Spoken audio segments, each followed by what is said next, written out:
দেখবেন আপনি যদি আসামে গিয়েছেন তো দেখতে পাবেন আসামে এরকম জালসা হয়, তো জালসাতে মানুষ যতক্ষণ জালসা হবে ততক্ষণ পর্যন্ত প্যান্ডেলে এবং মঞ্চে মানুষ থাকবে। আর জালসা হবে 12টা পার হবে না, যদি হয় 12:30, ব্যাস জালসা শেষ, খতম। কেন? এটাই আমাদের আসামে মানুষের একটা ধারণা, কারণ সারা রাত জালসা করে ফজর নামাজটা ছুটে যাবে, এই জন্য সারা রাত জালসা করতে রাজি নয়। মাত্র 2টো বক্তা রাখবে, দুটো বক্তাতে জালসা শেষ। 8টা থেকে শুরু, 12টা হতে হতে জালসা শেষ, ব্যাস 2টোতে কাফি। আর আরেকটা জিনিস আসামে হয়, একটা দোকানও বসবে না, যদিও বসে মেলাতে লোক পাবেন না। আর আজকে যেই জালসাগুলো হচ্ছে সেই জালসাতে মেলা আর মেলা, সত্যি ঘটনা। কিছুদিন পূর্বে জালসাতে একটা ঘটনা, আমি জালসার নাম নিচ্ছি না কারণ এটা ভাইরাল হয়ে যাবে। একটা জালসাতে ঘটনা ঘটে গেছে, আগেই ফোনে কন্ট্যাক্ট করেছে যে অমুক দিন জালসা আছে আমাদের গ্রামে, তো ওই দিন একটা কাজ করতে হবে। ছেলে এবং মেয়ে আপনার মেসেজ এবং চ্যাটিং হয়ে গেছে, বলছে অমুক দিন জালসা আছে আমাদের গ্রামে, তুমি চলে এসো, শোনা তুমি চলে এসো।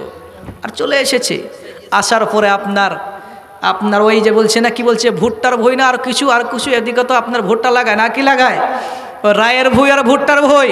তো এরকম করতে করতে কোন জায়গায় আপনার কাজ হয়ে গেছে, ধরা পড়ে গেছে, স্টেজে নিয়ে চলে এসেছে, বলছে এদেরকে বলবে সে বিয়ে পড়া।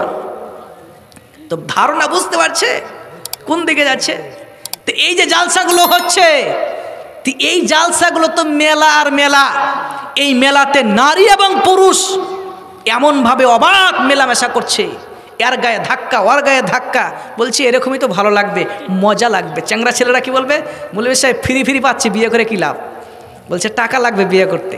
হ্যাঁ, টাকা লাগে বিয়ে করতে।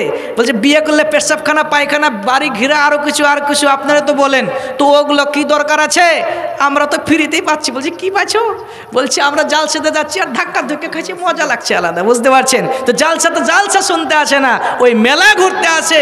মেলাতে নারীরা এমন অবধ পোশাক মেলামেশা, এমন ছোট সাইজ পোশাক পরে তারা ঘোরাফেরা করছে, আপনি দেখবেন, খেয়াল করবেন। তো আর দায়ী কে বলুন তো?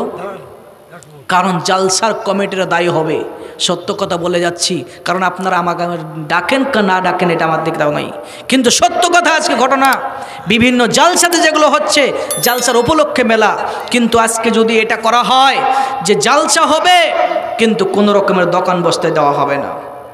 আজকে দেখুন প্রত্যেকটা জালসাতেই এরকম একটা দুটো ঘটনা ঘটছে। আমি যেখানে যাচ্ছি জালসাতে প্রায় জায়গায় দেখা যায়, আমার নিজে বাস্তব একটা ঘটনা ঘটে গেছে। মঞ্চে ছেলে এবং মেয়েকে নিয়ে আসা হলো, বলছে বিয়ে পড়াতে হবে। বলছে কি হয়েছে? বলছে ভুট্টার ভুয়ে হয়ে গেছে, কাজ করে দেন। ভাবতে পারছেন? তো এই হচ্ছে আজকে ঘটনা। তো কি করবেন ভাই, পরিস্থিতি বলছে এটা দায়ী কেউ হবে, জালসা কমিটির দায়ী হয়ে ভাই নিজেকে ঠিক করতে হবে, এবং জালসা করতে হলে সেইভাবে জালসা করতে হবে যেইভাবে জালসা করলে আপনার গুনাহ থেকে বাঁচতে পারা যাবে। কারণ এর দায়ী কিন্তু সবাই দিতে হবে, সবারই ভাগ হতে হবে। কারণ আপনাদের গ্রামে জালসা, এই জালসা উপলক্ষে কাজটা হয়েছে। জি, এই জন্য বললাম আমাদের আসামে যদি যান তো দেখতে পাবেন এরকম ঘটনা হবে না। কেন? কারণ মেলায় তো বসবে না, তো ঘটনা হবে কি করে? সাবধান হতে হবে। প্রত্যেকটা জালসাতে যদি আজকে কমিটিরা যদি সাবধান হয়ে যায়, মেলা যদি না বসতে দেয়, অবাধ মেলামেশা হবে না। আর এমন হয়ে আছে প্রত্যেকটা মানুষের গার্জিয়ানরা এমন ছেড়ে দিয়েছে মেয়ে ছেলেকে। আর একটা ভালো করে শুনুন, কথা বলছি, দেখুন পুরুষের যতক্ষণ সুযোগ না পাবে ততক্ষণ পর্যন্ত কিন্তু আপনার কাজ করতে পারবে না। যেমন ধরেলেন ওই চিল দেখতে পান তো, চিল ঘুরে ঘুরতে যেমন সুযোগ মাঝে ফাট করে ছুল মার দিবে, তো সুযোগ পেলে পুরুষরা ছুবল মারবে, কিন্তু মেয়ে যদি সুযোগ না দেয়, পুরুষের বাপের ক্ষমতা নেই ওখানে যাওয়ার, পুরুষের ক্ষমতায় নেই মেয়েটাকে হাত দেওয়া, গায়ে হাত দেওয়া আর কিছু করা। একদম প্রথম কিছু বলতেও পারবে না, কারণ মেয়েটাই তো নরভর আছে, বাপে তো গার্জেন ঠিক নেই, তো কী করে হতে পারে?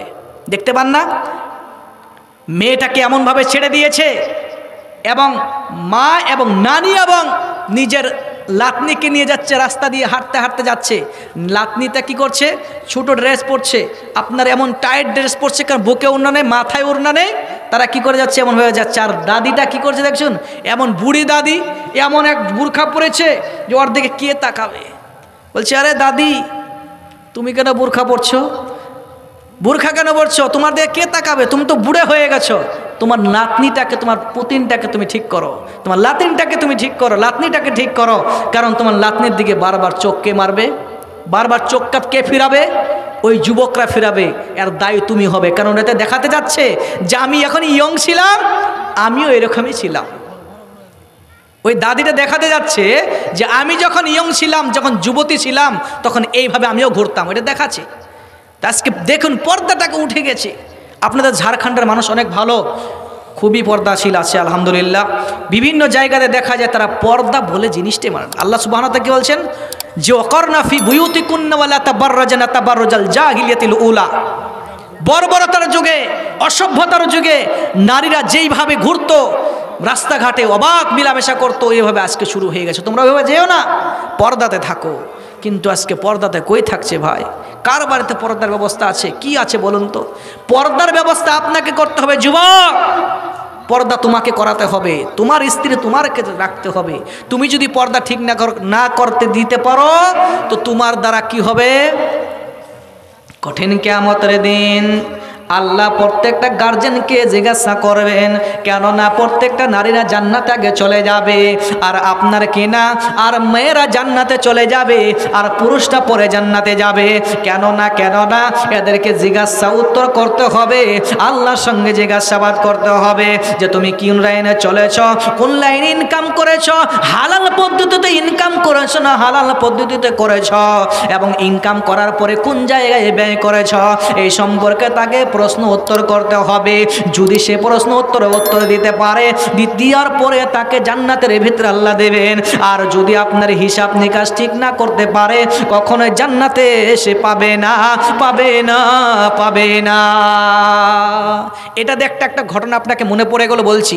আজকে মায়েরা প্যান্ডেলে আছেন, দেখবেন বাস্তব ঘটনা বলছি গো, মায়েরা প্যান্ডেলে আছে, তো দেখবেন কোনো মা এরকম আছে যে স্বামী বিদেশে চলে গেছে, দিল্লি বোম্বাইয়ে কাজে চলে গেছে, আসামে কাজে চলে গেছে, আর আপনার শুনছে যে 5 মাস পরে বাড়ি ফিরছে। তো যখন ফিরবে তখন ওই মাকে উচিত কী ছিল, তাকে সাজসজ্জা হয়ে এত সুন্দর পোশাক পরে, একদম যেরকম বিবাহের রাত্রিতে পোশাক পরে এসেছিল ওরকম করে স্বামীর জন্য সাজিয়ে থাকবে। কিন্তু আজকে তা কি হচ্ছে? তা কি হয়? হয় না।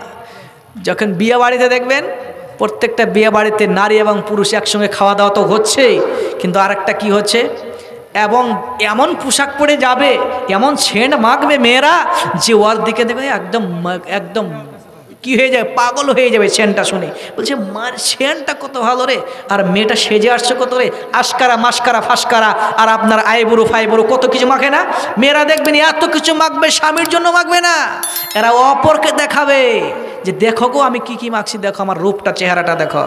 এই মেয়ে তোমাকে বলছে, এই মা তোমাকে বলছি, নারী তোমাকে বলছে, তুমি শোনা লাও, কেননা তুমি যদি এই সাজটাই একটু পৃথক করে সাজো, তোমাকেও আপনার নিষেধ করা হয়নি, তুমি সাজার কাম সাজতে পারো, তুমি আরো রকম করে সাজো, বিভিন্ন রকমের যা আপনার দুনিয়ার ভেতরে আছে সব কিছু মুখে তুমি মাখো, এবং ভালো করে তুমি আশকারা থেকে, মাস্কারা থেকে, আইব্রো থেকে, আরো কিছু আছে যা আছে পৃথিবীর ভেতরে সব কিছু তুমি মেখে নাও, কিন্তু আপনার পদ্ধতিটা উল্টিয়ে দাও, তাহলে এই সাজাটা তোমার জন্য জান্নাতের দিকে। হ্যাঁ জি, এই জন্য বলছি যে দেখুন এই সাজাটা যদি একটু উল্টো দিকে সাজতেন, যদি স্বামীর জন্য সাজতেন, তাহলে কি হয়ে যেত, আপনার নেকি পেয়ে যেতেন, এর পরিণতি আপনার আল্লাহর তরফ থেকে নেকি চলে আসতো, আপনার গুনাহ থেকে বেঁচে যেতেন। মারে বোনরে খালারে, এই জন্যে বলা হচ্ছে যে প্রত্যেকটা নারীকে আপনার কিয়ামতের দিন জবাবদিহি করতে হবে, কেননা তুমি সাজগোজটা কেমন করে করেছিলে। আমার সভাপতি সাহেব ইঙ্গিত দিয়ে দিল যে শর্ট করতে হবে, সময় নেই, কারণ 12টা পেরিয়ে গেছে। এই জন্য বলছি মানুষের ঘুমের পরে যাচ্ছে, লোকও নেই, মেয়েছেলে আছে কি জানি না, যাই হোক, তো আবার ফজরের টাইম তো হয়ে আসছে, নামাজ তো পড়তেই হবে। বারবার একটা কথা বলছি, যে নামাজ না পড়ে সব জালসা একদম যা হলো, জাল শুনলাম সব গেল। সবই গেল। জি, লাভ লস, মানে লস দিকেই যাবে। বলছে আমি পাট কিনে রেখেছি লাভ হবে বলে, তো শেষের দিকে দেখে দাম কমে গেল, তো কি করব, লসই বিক্রি করতে হলো। তো এই যে জালসা যা শুনলাম, ফজরের নামাজ না পড়তে পেলে সবই লস গেল, সারা রাত ব্যথা গেল, বেকার গেল। তো এই জন্যে বলছি যে আপনারা যারা মসজিদকে ভালোবাসেন, আল্লাহকে ভালোবাসেন, এবং যারা যারা মসজিদকে ভালোবাসেন তারাকে একটু শেষের দিকে বলবো, আমি টাকা পয়সা চাবো না, একটা কথা বলবো, 10 জন মানুষ চাবো, 10 থেকে 15 জন মানুষ যারা আছেন, যেটিকে আছেন, আপনারা 2 বড়া করে সিমেন্টটা লিখিয়ে যাবেন, বেশি নয়, সিমেন্টে লিখিয়ে যাবেন যে আমি আল্লাহর জন্য, আমি একজন মুসাফির মানুষ আপনাদের কাছে এসেছি। আপনারা অবশ্যই বেশি কিছু না, খালি সিমেন্টটা লিখিয়ে যাবেন যে আমি মসজিদের জন্য 2 বড়া করে সিমেন্ট দেব, 2 বস্তা করে, বেশি নয়, 2 বড়া করে। কত টাকা কত দিকে চলে যাচ্ছে, এর ভিতরে কারো মা নেই, কারো বাবা নেই, কারো ভাই নেই, কারো স্ত্রী নেই, অনেকজনের একজন হারিয়ে গেছে। আমার কাছে একটু নামটা বলবেন আর নামটা ওখানে লিখিয়ে যাবেন, 2 বড়া করে সিমেন্ট, তাদের জন্য আমি খাস করে দোয়া করে যাবো। ভাই অবশ্যই আপনারা শুনুন, আসুন, অবশ্যই কারা কারা আছেন হাতটা মিলিয়ে যাবেন, মুসাফা করে 2 বড়া করে সিমেন্ট দান করে যাবেন। জি, বলছিলাম যে একটা কথা ইউটিউবার ভাইরা আবার ভাইরাল করে দিয়েন না। একটা কথা বলছি, বক্তাদের ভিতরে কিছুদিন থেকে একটা কি চলছে জানেন, এমন একটা আলোচনা চলছে, এক বক্তা আরেক বক্তাকে দেখতে পারে না, বলছে উই একটু ভাইরাল হয়ে গেছে তো ওকে এমনভাবে কথা বলবে। আমি বলতে চাই যে বক্তাগুলো এই কথা বলে, আমি নাম করব না, কিছু বক্তা আছে বক্তব্য দিয়ে বেড়াচ্ছে, সবই ঠিক আছে, কিন্তু আমি যে কথাটা বলছি ভালো করে শুনুন। কিছু বক্তা আছে যে যখন একটু ওপর মঞ্চে চলে গেছে, উপরে মহলে চলে গেছে, তখন ওই বক্তাটার পিছনে আরও বক্তা লেগে গেছে, একে কেমন করে নামানো যায়। যেমন দেখেন না, গ্রামের ভিতরে যদি একটা ভালো একটা বাড়ি করে, যদি গাড়ি থাকে, তো ওকে কেমন করে হারানো যায়, ওই কী করে ইনকাম করছে, পিছনে 10টা লোক লেগেই আছে, বলছে ওই কেমন করে এই কাজ করছে, জি চুরি করছে না ডাকাতি করছে না রাজনীতি করছে, কোন থেকে আপনার হিমান সোরেন থেকে টাকা নিয়ে আসছে নাকি, জি এরকম হলে কি বলে না বলে। তো আমি বলতে চাই ভাই, এই জালসা জুলুসে ওই কথাগুলো না বলে যে ভুলটা করেছে তাকে সংশোধন করে দিতে পারেন না। আল্লাহর নবী কি বলেছেন, তোমরা বিয়াজ্জতি করো, তুমি তাকে সম্মুখে তোমরা সমালোচনা করো, তাহলে তো তাই হলো। যারা আম্মানো যেটা করে, তাহলে বক্তব্য দেখ কি হলোটা কি লাভ বলুন তো। আজকে দেখবেন একটা বক্তা আছে, সেই বক্তার নামে আপনার বলছে তারা কাওয়ালি গাচ্ছে, কবি গাচ্ছে, আর কিছু গাচ্ছে। আমি বলছি ঠিক আছে গাচ্ছে ভাই, তাকেই পার্সোনাল বলো না। তুমি জালসার মিডিয়াতে এমনভাবে বলছে যে এমন বক্তাকে মিথ্যুক, আরও কিছু কাফের, বেঈমান বলে তাদেরকে আখ্যায়িত করছে। হায়দর আলম একটা ভাই আছে, হায়দর ভাই, বক্তা হায়দর আলী সাহেব, তো ওই বক্তার নামে এমন এমন কিছু কথা বলছে, আপনি মিডিয়াতে দেখতে পাবেন, ফেসবুক খুললে দেখতে পাবেন। আমি বলতে চাই, আরে হায়দর ভাই যেরকম বলছে তাকে তুমি পার্সোনাল বলো না, তুমি তার পিছনে কেন এরকম করে বলছে, মঞ্চের সম্মুখে এরকম করে বলে বেড়াচ্ছ। যে বক্তারা এরকম করে বলছে তারা মনে করছে যে আমাদের আরও ভাইরাল হইবে, আরও কিছু করি। আরে ভাই বলছি, এরকম করে রাসূলের পদ্ধতি কি এই ছিল যে মানুষ যখন আপনার কি হবে, যখন ভুল করবে তাকে একদম প্রকাশ্যই হয়ে ভেঙে দাও, আরও কিছু করো, তুমি তাকে পার্সোনাল বলে দাও, হয়তো তোমার দ্বারাতে ওই সংশোধন হয়ে যাবে, হয়তো সেই জিনিসটা ছেড়ে দিবে, ত্যাগ করে দেবে, কিন্তু পার্সোনাল না বললে তাকে কি করা হবে। এমনভাবে বলছে যে একদম উড়িয়ে দিচ্ছে, আর কিছু বলছে, মিডিয়াতে এরকম করে ঘোষণা করছে। যে ভাই তাদেরকে বলবো যে ভাই ওই বক্তাদেরকে ওরকম না বলে পার্সোনাল বলার চেষ্টা করুন। যাই হোক, যেটা বলছিলাম, কেউ লিখিয়েছে ভাই সিমেন্ট